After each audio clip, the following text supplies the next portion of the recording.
Nationwide. Di ka na mahuhuli sa balita. Di ka na maiiwan kung ano ang mga pinakabagong pangyayari. Saan mang bahagi ng Pilipinas nangyayari ang mga balita. Lahat kuha, lahat hagip. Mga balita, komentaryo. Iisang programang dapat tutukan at pakinggan.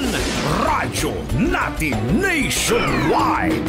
Kasama ang pinagkakatiwalaan. Angelo Palmones. Radyo Natin Nationwide. Nationwide.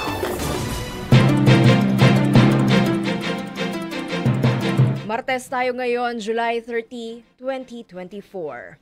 Balita naman mula sa 105.3 Radyo Natin Gimba, kulang na sa 2,367 na bags na binhi mula sa PhilRice para sa Gimba ngayong wet season na i-deliver na. Unang batch naman ng fertilizer vouchers dumating na rin. Para sa detalye ng balitang yan, ihatid sa atin ni Army Caranza. Yes, good morning, Miss Eleni, at sa lahat ng ating listeners nationwide. Napunuan na ng Philippine Rice Research Institute o PhilRice ang kakulangan nitong 2,367 bags ng binhi para sa mga magsasaka na rehistrado sa Registry System for Basic Sectors in Agriculture o RSBSA sa bayan ng Gimba para sana ngayong main crop season.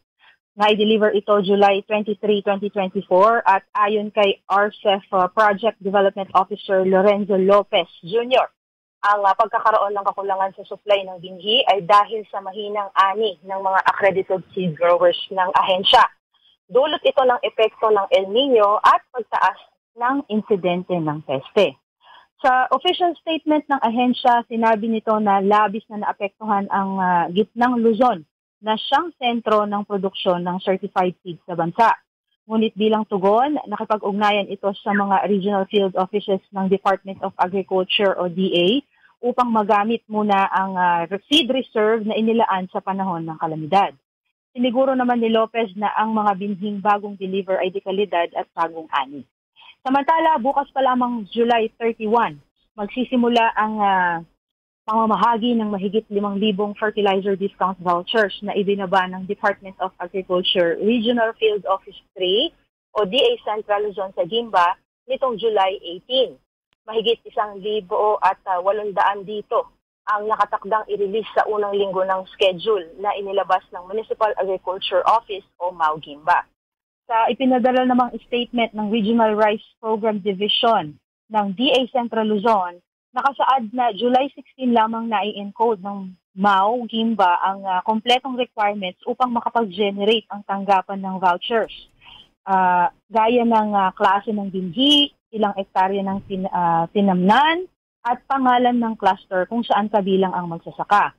Sa timeline na nakasaad dito, lumabas na 2 buwan itong lagpas sa itinakdang deadline na pagsusumitin ng requirements na May 17, 2024. Sa kabilang banda, delayed din at hindi naman sabay-sabay ang naging delivery ng mga binhi sa Gimba.